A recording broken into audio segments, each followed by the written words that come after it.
mahal ko sa buhay, hindi ko naging gitawin din hindi ko na kaya, pero bago ko matutulog, nagdadasal talaga ako. Mahal mo sa buhay at sa nanay ko.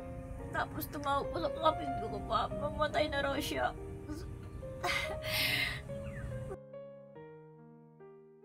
Hello mga ka-therapy, at ayan nga po ay muli pong dumalaw sa atin si Nanay Siling. Pumasyal po siya makalipas ang ilang panahon, at yan, malambing po talaga siya sa mga alagang aso, at masiyahin po siya kapag siya po ay nandidito sa aking tahanan. Siguro ay nababawasan ang kanya mga stress, alalahanin, lalo na sa pagkain po niya. Wala po siya doong tubig, wala po siyang kuryente, at hirap na hirap po siya sa kanyang mga pangangailangan po. Ayan po. Heroy! Sige na. Oo, yan si Heroy. Oo, sige na. Magkakain ka muna. Ito lang hindi, pero andyan siya eh. Kumain yan. Yung puti at saka brown. Kain na kayo dun, Cho. Pinakpan ko nga yan, hindi lumabas eh. Busog pa yan sila, me. Kumain ba sila kanina? Busog pa yan. Pinakain mo kanina? Ayan, tinakpan ko nga eh. Okay, dalawa, dali. Ayaw, sosyal. Lagay mo na lang dun, me. Pabayaan mo lang yan. Basta na, dali kayong dalawa. Lagay mo lang dyan yung pagkain. Ilag mo na ihain. Kasi, Kakain yan sila pag nagutom. na. Talagang mag-aaway-aaway sila eh. May ano yan, konting isda. Gas ka ng kamay, me.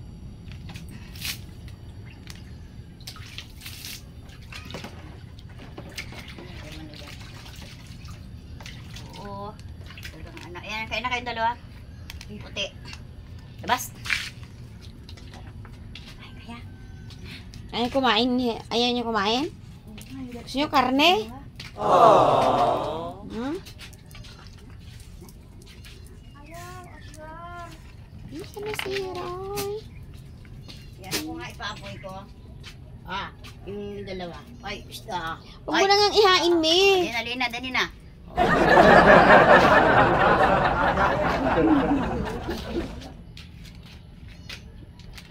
Pag gutom yan, kakain yan, me. Ayan, ayan. Yung kunting tuyo, nilagay ko dito sa batong kanin. Ayan.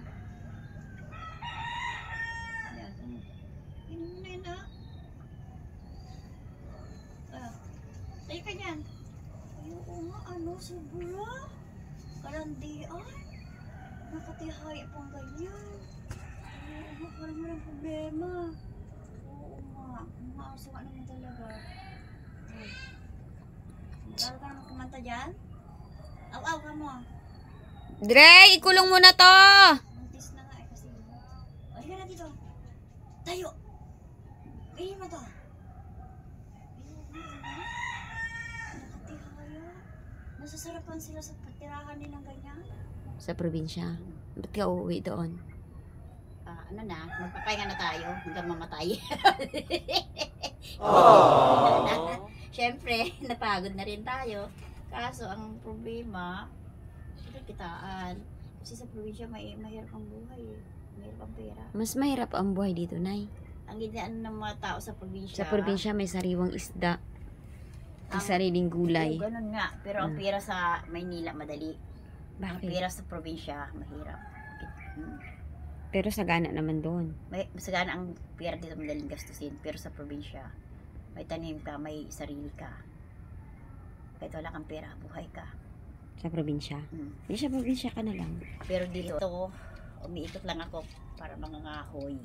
Nangangalakal kung wala kang pera. Pambili ko ng bigas.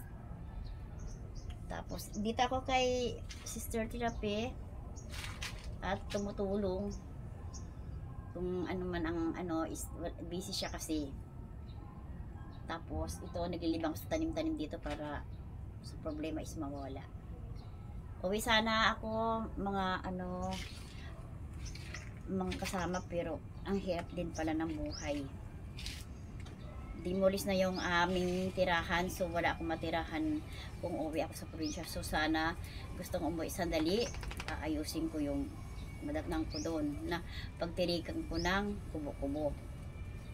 Kung meron lang ang may gintong tutulong sa akin is tulungan niyo ako. Sana uwi lang ako sandali kasi ang nanay ko hindi ko na nakikita. Sa 15 years sa nanay ko. Tapos yung asawa ko din is 2 taon na.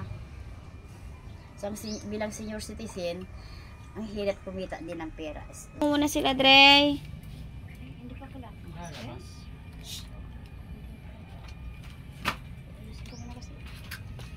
Dalayin mo doon, ikulong. Nanay, bakit ka pala napasyal sa akin, nanay? Sumilip ako sa mga tanim ko dito. Mm. Tapos, kung ikaw ay medyo busy, is tumutulong muna sa'yo bilang kapatid. Akala ko stepmother. Hindi ko sarili ko, may naramdaman ako. Kamusta na po ang lugar niyo doon sa tinitirahan niyo? Kamusta na po? Ang bahay doon is konti-konting pinagtatanggal na, dinidemolish na kami. Dinidemolish na. Day na ha. Pakulong ka muna doon.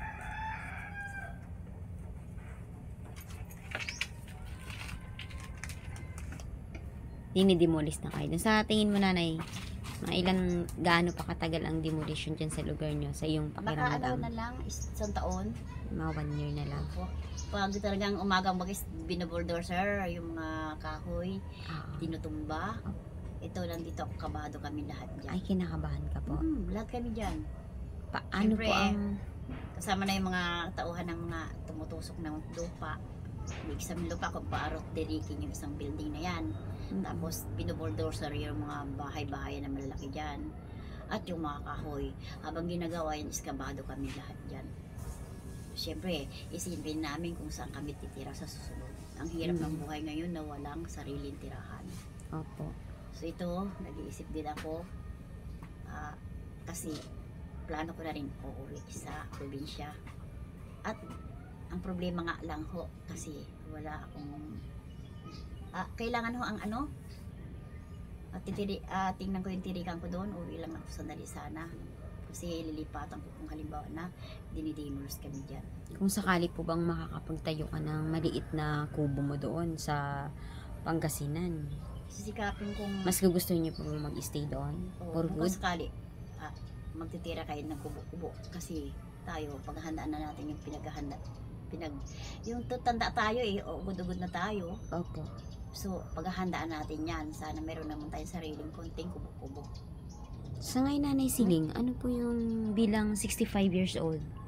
Ano po yung mga nararamdaman nyo na sa katawan nyo sa ngayon? Ano siya? Sumasakit ang paa. Paa. Oo, mahirap maglakad. Hirap ka na maglakad. Pag umaga. Tapos sumasakit yung dibdib mo kung may problema ka. At Bakit po kaya? Di ba maingat naman po kayo sa sarili nyo? Bakit kaya nagkakaroon pa rin ng problema kahit na maingat kayo sa sarili nyo? Ano yan sa pagising mo sa magtrabaho ka, tapos pagod ka, hindi mo iwasan yan, nauulanan ka. Pagod ka, yung ugat mo is napapasma. Hindi kaya dahil sa pag nagkakaedad na, ganun talaga ang nangyayari sa katawan? Naiipon yan eh. Pag lumabas ka, galing ka sa labas, nagtrabaho ka, Opo. tapos bigla kang naulan, papasma yung ugat mo doon. Pakunti-kunti yan. Para masusunog yung ugat natin. So, pag edad ka ng senior, yan mararamdaman mo na. Sa gabi po ba nakakatulog kayo na maayos? Hindi, kung mayroon kang problema. Lalo yung pambili mo ng pangangailangan mo sa araw-araw. Lalo na yung bigas. Mahirap bubuin yung pambili ng bigas. Pag senior ka na, is napakalit kasi ang matatanggap ng isang senior. Okay. Kaya, ito habang bata pa yung mga bata, tatrabaho, mag-iipon. So, pagdating ng ugod-ugod tayo, napakahirap. Wala tayong naiipon. Sa Nanay, sa SSS, magkano po ang 1,000 lang natatanggap yan. niyo? Bakit 1,000 lang po? Kasi, Kasi ang iba tuto eh. hindi pa nakuha, utang na. Kasi ang 1,000 na yan is, isang linggo lang yan, bili mo na ng bigas. Kinakaltasan ka po ba sa SSS? Ako yung kalahati. Kalahati? Opo. Mga magkano na lang po nakukuha niyo? So, 1,000 na lang. Dahil sa kaltas, 1,000, isang buwan. Oo, kailangan talagang pension loan ko kasi talagang kulang na kulang eh. Nag-pension So, loan ka? utang ka ng pambili mo ng bigas na pag wala na yung 1,000 na yan. Nag-pension loan ka, nanay? Oo, kasi talagang kulang nga eh. Aburido ka. So, Siyempre, ibig sabihin, yung pension mo dati, Opo. nakakaltasan ka pa rin ngayon dahil nag-pension loan ka. Sa kalahati na yan. 1,000 na lang po Kailangan na natitira sa kailangan inyo. 1,000 na lang natitira sa inyo. Opo. Yan, ibinibili ko lang ng bigas. Asin. Tapos umikot lang ako, hingi ako ng gulay sa mga kapitbahay ko. Tapos kung wala na akong kukuha sa tanim ko. Kamusta po ang pagtulog mo doon? May kuryente ka doon? Wala nga. Kandila, katul, Opo. yung emergency light. Pagdating ng madilim, doon ka na dito sa may bungad ng bahay, pintuan. Tapos alas 7 is kakain ka na. Tapos may radyo ka. Magpapahinga ka na. Mag-umaga, sige, labas ka. Tanim, ikot. Ang tubig niyo po doon? Mhm. Saan kayo Dito sa may kumukuha? kanya-kanyang yan, bahay dyan is may puso. Kumukuha ka sa poso, yung umaga. sa labas. Oo, pag umaga. O alauna. Pero pag may ulan, lahat ng timba ko, isasahod ko siya. So yan ang ipambusong sa bowl ng kubita, tapos panlaba lahat. Kung May mayroon kubeta naman. ka doon, nanay? Mayroon naman. Saan po banda doon? Doon sa loob at saka doon sa labas. Ng malaking bahay. Opo. Ibig sabihin sa malaking bahay ka na natutulog ngayon? Minsan. Minsan, Kasi saan mahirap po? kumira sa isang malaking bahay kapag Walang kaya- ilaw. walang ilaw eh. Sabihin mo, nanay, kung wala pong tutulong sa'yo, hindi ka makakawin ng probinsya. Wala nga ako. Kung is sana yung may gintuan na Hindi nga po, kung ikaw lang, nanay, hindi mo kayang umuwi ng probinsya dahil wala kang pera. Hindi mo kaya mag-provide ng pamasahe pa uwi ng probinsya. wala eh. Malimos na ka po. No, hindi ko kanina. Ang ginagawa talaga is mabintid sa bunto kasi is mga kahoy ka. Oo, kahoy. Pero pag ugod-ugod ka na pala is hindi ka pwede. Pag tumayod ka ng tulay, ilog. So, dala mo yung dalawang sako. Mahirap din mo ng gampanan. Sinubukan ko nga. Oo. Tapos yelo. So, ito is bundo kasi mahirap kumita talaga ng pera din. So, oo. So, hindi pa sildo nga is hihirap ka ng pamili mo ng bigas. Hindi, nandito nga sa'yo. Naglilibang. Tulong-tulong sa'yo. Kung sakali, malilibre mo ako sa pagkain ko dito. Is kung sa mga ibang kamag-anak mas busy sila is marami din anak, hindi pwede. So ito tulong ko sa'yo kasi medyo nagmamasage ka tapos busy ka. Tapos doon sa isang kaibigan, kung busy din, tumutulong lang ako sa kanya. May lilibre lang ako sa pagkain sa pang-araw-araw. So yan ang buhay ng senyor. Napakahirap. Ang buhay. May pinagsisihan ka ba, Nanay Siling, na yung kalagayan mo ngayon sa buhay? May pinagsisihan ka ba? Bakit ang buhay mo ay ganito? Kasi ang iba na halimbawa, yung iba na walang anak, walang pinagkakagastusan, may napupundar sila pagdating nila ng senior. May nakakapundar sila ng bahay, nakakapundar sila ng sariling pagkakitaan. Ikaw po ba, mayroon po bang naging pagkukulang kaya wala kang naipon, wala kang sariling bahay, wala kang pundar? May pagkukulang ka po ba? Malaki. Kasi number 1, accident ng asawa. Apo. Tapos yung nanay ko, hindi na siya makatayo. Ang kapatid ko rin is may sakit. Okay. So masakit. Yan ang isang pagkukulang. Pero umurang sa lahat, pag matutulog ako is magdadasal. Kung sino man ang may puso, ganyan ba? Is oo.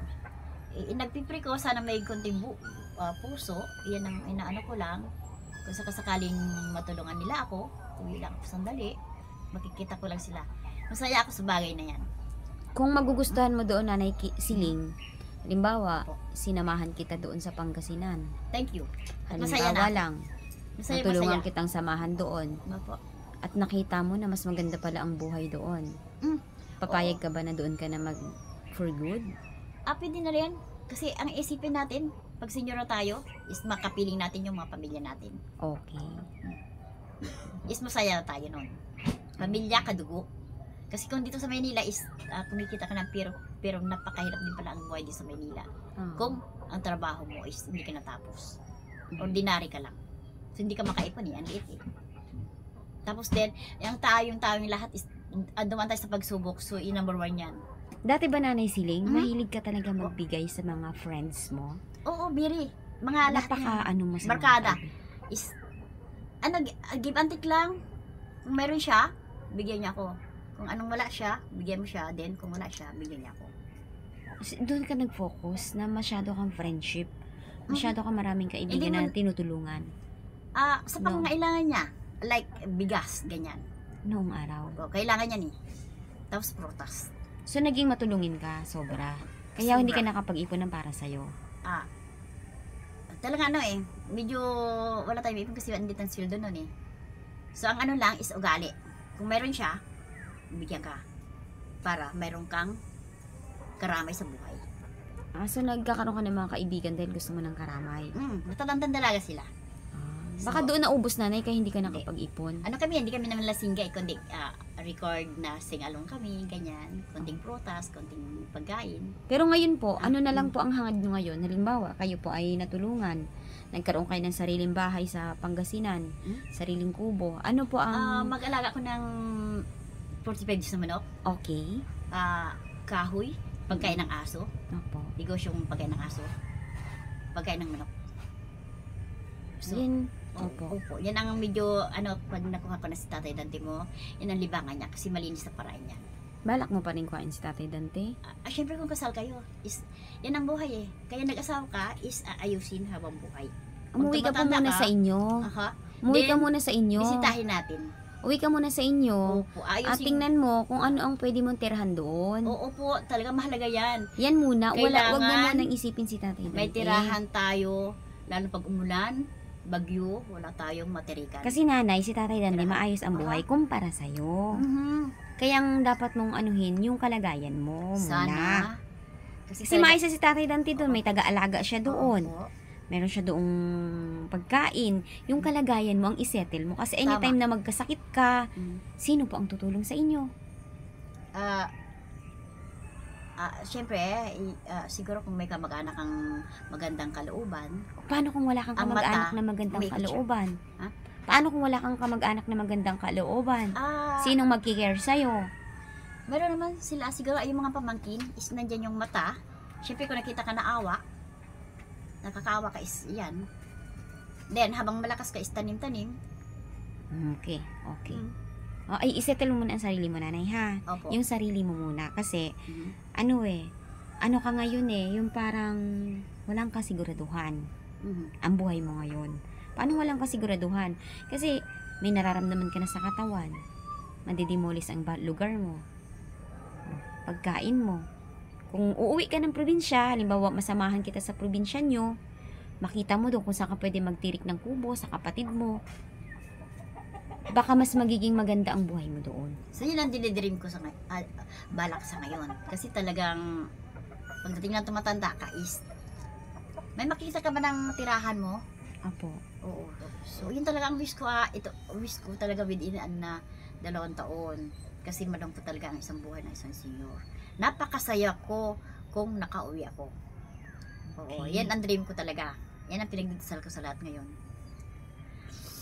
Kasi, mahal ko sa buhay, hindi ko nakikita. Hindi ko na kaya, pero bago ko matutulog, nagdadasal talaga ako.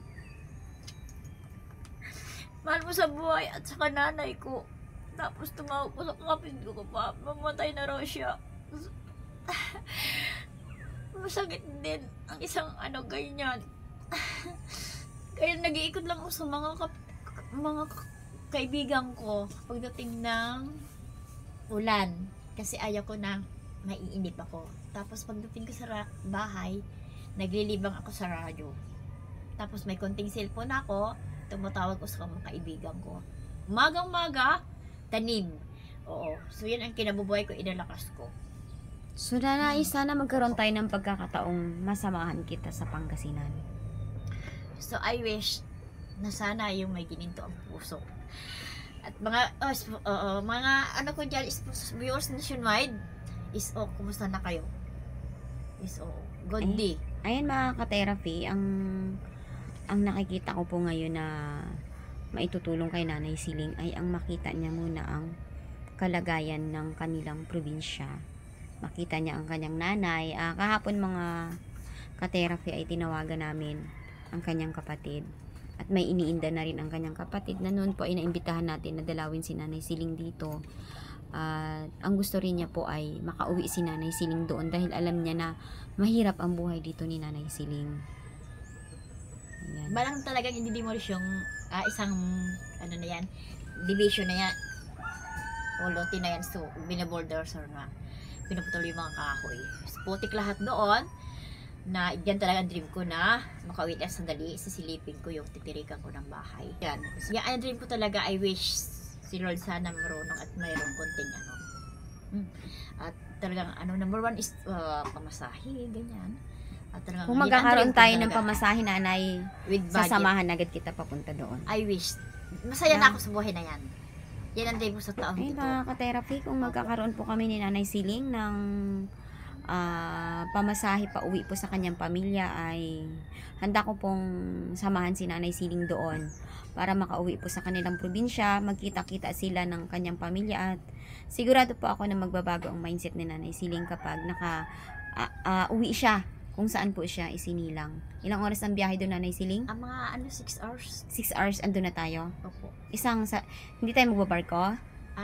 Bus. Walang barko? Tapos tricycle. Bus. Opo. 5-star bus. 5 star. Tapos Okay. tricycle.